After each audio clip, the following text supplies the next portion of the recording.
हाँ जी मेरे फ्रेंड्स, कैसे हैं आप सब। और उम्मीद करता हूं कि बिल्कुल अच्छे होंगे, बिल्कुल बिंदास होंगे। भाई ये बहुत महत्वपूर्ण वीडियो है चैंपियंस ट्रॉफी को लेकर के, और आप तमाम दोस्तों के कमेंट्स चाहिए मुझे इस वीडियो पर। आप अपनी राय जरूर रखिएगा इस वीडियो पर। आप लोगों को याद होगा, और मैं कोई डराने की कोशिश नहीं कर रहा हूं, प्लानिंग भी भारतीय टीम ने तैयार कर ली है, नहीं की है तो फिर हम जरूर उनके लिए प्लान तैयार कर देंगे। लेकिन आप लोगों को बहुत अच्छी तरीके से याद होगा कि 2021 में इसी दुबई में T20 वर्ल्ड कप खेला गया था, और उस समय भी हमारे पूल में पाकिस्तान और न्यूजीलैंड की टीम थी, और तीसरी टीम एक और थी जिसको कि हमने हराया था। मेरे ख्याल से एक स्कॉटलैंड वगैरह की कोई टीम थी या नमीबिया की टीम थी जिनको हमने हराया था।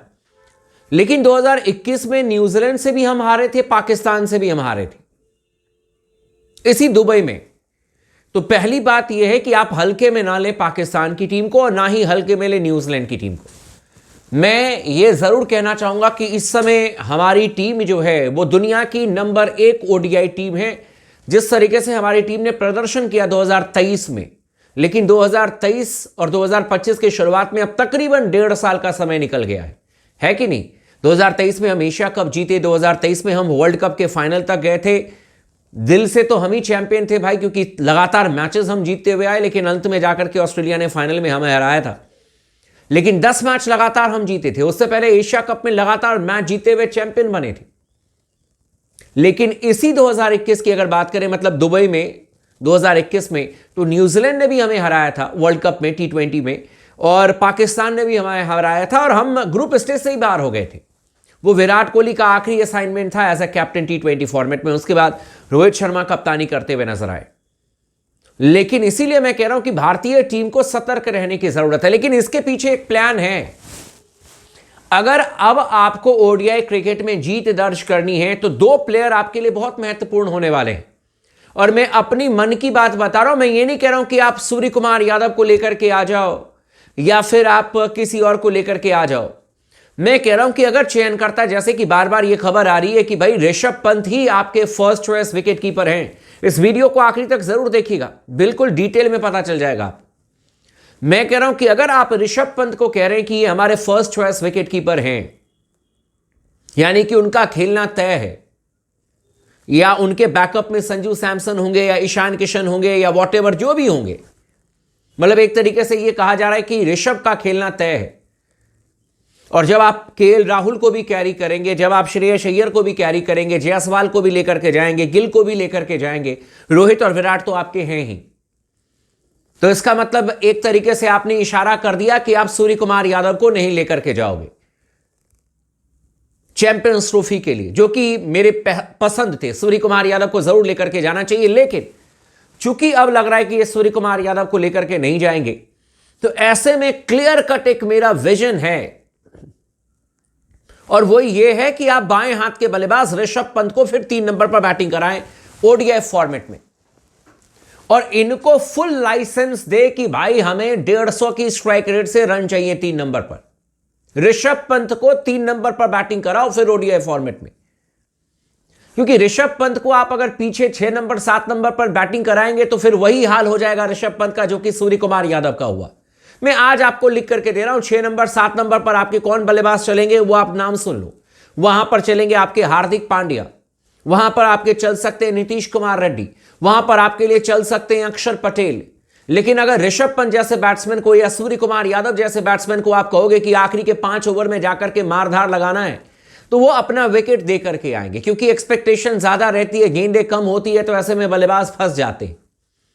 इतने भी निचले मतलब क्रम के बल्लेबाज नहीं है कि वो 2-4 गेंदों के बाद ही हिटिंग लगाने लग जाएंगे। लेकिन ठोस गेंद के साथ में अगर ऋषभ पंत से बैटिंग कराई जाए, और मेरे पहले चॉइस तो सूर्य कुमार यादव थे 3 नंबर पर बैटिंग कराने के लिए, लेकिन अगर सूर्या को आप टीम में नहीं चुनते हो तो फिर आपके पास में ऋषभ जैसा एक बल्लेबाज है जो कि आपको ऑप्शन देता है। क्योंकि आप संजू सैमसन को भी नहीं खिलाओगे, मुझे पूरा यकीन है चयन करता संजू सैमसन को या तो बैकअप पर रखेंगे या ईशान को बैकअप पर रखेंगे, खिलाएंगे ये 110% ऋषभ पंत को ही। रोहित शर्मा अपनी कप्तानी में ऋषभ को ही खिलाएंगे,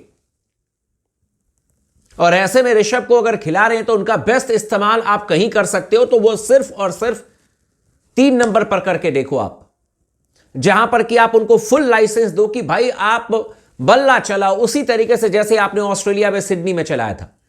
और मैं अभी भी कह रहा हूं कि यही तरीका है, क्योंकि देखिए विराट कोहली एक ऐसे विराट बल्लेबाज हैं ओडीआई फॉर्मेट के। मैं इसलिए कह रहा हूं, बार बार कह रहा हूं, इस बात को समझो, क्योंकि अगर मान लीजिए कि 3 नंबर पर बैटिंग करते हुए ऋषभ पंत बल्ला चलाते हुए 10 रन पर आउट हो गए 5 गेंदों में, तो आपके पास में भाई साहब विराट कोहली जैसा ओडीआई का बेहतरीन बल्लेबाज है जो कि उन चीजों को अपने अंदर एब्जॉर्ब कर लेगा, उन प्रेशर को सोख लेगा। लेकिन वो अब क्रिकेट नहीं रहा जहां पर कि आप ये कह दो कि विराट को 3 नंबर भेज करके 100 की स्ट्राइक रेट से अगर विराट रन बनाएंगे। मैं विराट के खिलाफ नहीं बोल रहा हूं, लेकिन मैं एक जेन्युइन बात आपको बता रहा हूं।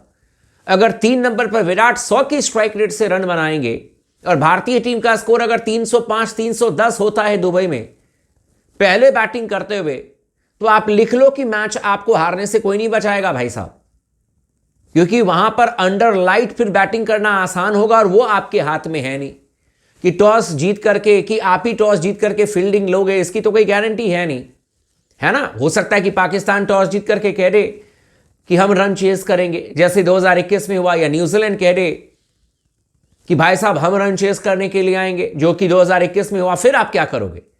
इसीलिए आपको अभी से तैयारी करनी पड़ेगी। और इसीलिए स्पोर्ट्स टॉक बार बार ये बात कह रहा है, मैं पिछले 3-4 वीडियो से चीख चीख करके कह रहा हूं, आप रोहित शर्मा जायसवाल से ओपन कराना है तो जायसवाल रोहित से ओपन कराइए, या आपको गिल से ओपन कराना है आप कराओ, लेकिन मेरे पहले पसंद जायसवाल और रोहित शर्मा है। और 3 नंबर पर मेरे पहले पसंद तो सूर्य कुमार यादव थे, लेकिन इन्होंने इतने सारे बल्लेबाज भर लिए हैं कि सूर्या की जगह ही नहीं बचती है अब। तो मैं इसीलिए कह रहा हूं कि जब सूर्या नहीं तो भाई उनकी तरह अगर कोई और खेल सकता है आपके लिए, जो अवेलेबल आपके पास में प्लेयर हैं उसमें से ऋषभ पंत हैं, तो कम से कम ऋषभ को आप 3 नंबर पर बैटिंग करा लो ओडीआई फॉर्मेट में, और देखो कि उनके बल्ले से धारदार बल्लेबाजी आ रही है या नहीं आ रही है। मुझे यकीन है कि शायद 3 नंबर पर आकर के ऋषभ पंत आपको 30 बॉल में 55-60 रन 50 रन भी मार करके चले जाएं, अपना काम कर देंगे। मैं कह रहा हूं कि 20 पर 40 मार करके चले जाएं ऋषभ पंत, अपना काम कर देंगे। उसके बाद उन पर कोई सवाल नहीं उठना चाहिए। लेकिन आपको फायरी स्टार्ट की जरूरत पड़ेगी भाई साहब चैंपियंस ट्रॉफी में। यह मत सोचना कि 300 रन पर्याप्त रन है, नहीं, आप हार जाओगे मैच, आप हार जाओगे मैच, मैं आपको सीरियसली बता रहा हूं। इसीलिए आपको भाई साहब फायरी स्टार्ट की जरूरत है। जायसवाल को ऊपर से फायर करना पड़ेगा, रोहित शर्मा को उसी अंदाज में खेलना पड़ेगा that he played against Sri Lanka, जो मार रहे थे कप्तान रोहित शर्मा, उसी तरीके से खेलना पड़ेगा। फिर आपको ऋषभ पंत को 3 नंबर पर भेजो अगर सूर्या नहीं है तो, और उसके बाद फिर आप विराट कोहली को भेजो। उसके बाद आप निर्णय करो कि केएल के साथ में जाना है या अय्यर के साथ में जाना है, एंड देन आप लेकर के जाओ हार्दिक पांड्या को 6 नंबर पर लेकर के आओ। लेकिन बैटिंग में आपको फ्लोट तो करना पड़ेगा, बिल्कुल समय का यही डिमांड है भाई साहब, फ्लोटिंग करनी पड़ेगी बैटिंग में। बाकी आप लोगों का क्या कहना, आप हमें कमेंट करके जरूर बताइएगा। चैनल को सब्सक्राइब कर लीजिएगा, वीडियो को लाइक कर लीजिएगा, लगातार बने रहें स्पोर्ट्स टॉक के साथ में।